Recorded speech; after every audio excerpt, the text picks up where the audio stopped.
ऐसा कई बार देखे होंगे कि काम कोई और करता है और उसकी वाहवाही कोई और ले जाते हैं।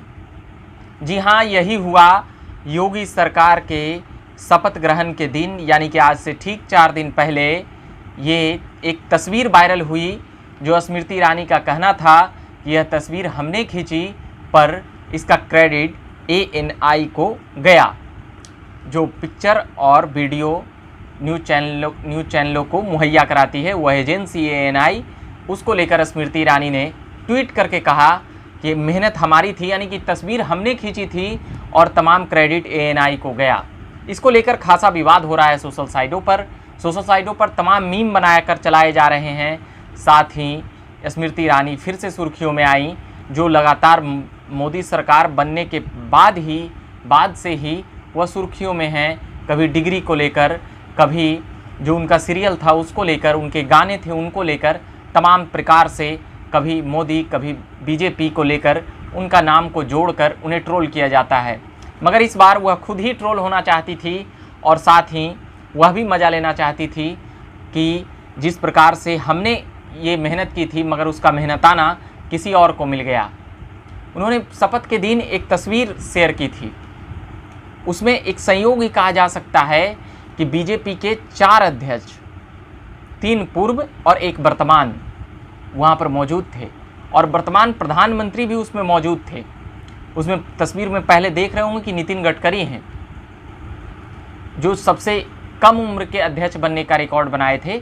उसके बाद अमित शाह, उनसे भी कम उम्र के अध्यक्ष बनने का रिकॉर्ड बनाए। फिर राजनाथ सिंह हैं, जो 2 बार पार्टी के अध्यक्ष रह चुके हैं, और एक JP नड्डा हैं, जो अभी वर्तमान में भारतीय जनता पार्टी के अध्यक्ष हैं। और उसके बाद दिख रहा होगा कि प्रधानमंत्री नरेंद्र मोदी की तस्वीर नज़र आ रही है, उसी तस्वीर में कि वह लगातार BJP के पहले प्रधानमंत्री हैं जो लगातार दूसरी बार पूर्ण बहुमत ला करके वह प्रधानमंत्री बने हैं।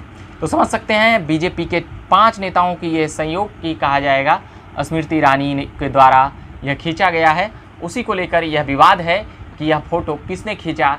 हम लोगों को भी लग रहा था, पहली बार जब हम फ़ोटो शपथ ग्रहण के दिन देखे थे तो यह नहीं पता था कि स्मृति ईरानी के द्वारा यह तस्वीर खींची गई है। मगर जब स्मृति ईरानी ने उस फोटो को टैग करते हुए अगले दिन जब ये तमाम चीज़ें लिखी, तो तमाम और भी रीट्वीट और कमेंट का बाढ़ आ गया और स्मृति ईरानी के पुरानी तस्वीरों को लेकर भी कमेंटबाजी शुरू हो गई। सिलेंडर के तस्वीर के साथ ही स्मृति ईरानी को भी ट्रोल किया गया कि महंगाई को लेकर कभी आप सड़कों पर होते थे, मगर आज वही सिलेंडर 2-3 दामों में बिक रहा है और एक लाइन भी नहीं कहते हैं। ये बातें थी।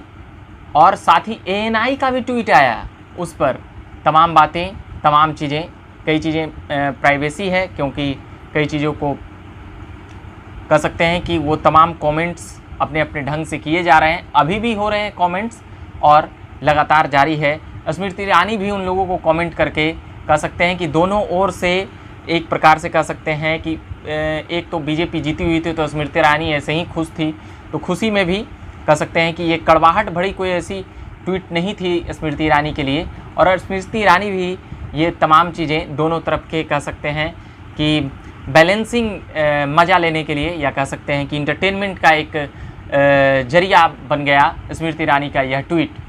उसमें साफ कहा गया स्मृति ईरानी के द्वारा कि यह तस्वीर हमने खींची थी मगर यह क्रेडिट ANI को गया। ANI भी रीट्वीट के जरिए स्मृति ईरानी को लेकर वो तमाम बातें कर चुकी है। आप जाकर देख सकते हैं उस रीट्वीट पर कि क्या क्या कुछ कमेंटबाजियाँ हुई है, तमाम चीज़ें सोशल साइटों पर। स्मृति ईरानी भी उन लोगों को जवाब दे रही है और तमाम चीज़ें। कई लोग स्मृति ईरानी को न्यूज़ चैनल ज्वाइन करने के लिए भी बोल रही है और कई लोगों का कहना है कि आप मंत्रालय छोड़कर न्यूज़ चैनल ही ज्वाइन कर लीजिए। और स्मृति ईरानी भी उन तमाम लोगों को यह जवाब देती हुई नज़र आ रही हैं। यह स्मृति ईरानी कह सकते हैं कि पहले कोई ट्रोल करता था, मगर अब वह खुद भी चर्चाओं में रहने के लिए, या कह सकते हैं कि लोगों को एंटरटेनमेंट करने के लिए स्मृति ईरानी ने यह ट्वीट किया, या हो सकता है कि अपने हक मांगने के लिए स्मृति ईरानी ने ट्वीट किया। ऐसे तमाम कमेंटबाजियाँ लगातार चल रही है। उसी को लेकर हमने ये खबरें सुनाई, बतलाई और दिखलाई। आप बने रहिए झकास भारत के साथ। मेरा नाम हुआ रविकांत। धन्यवाद।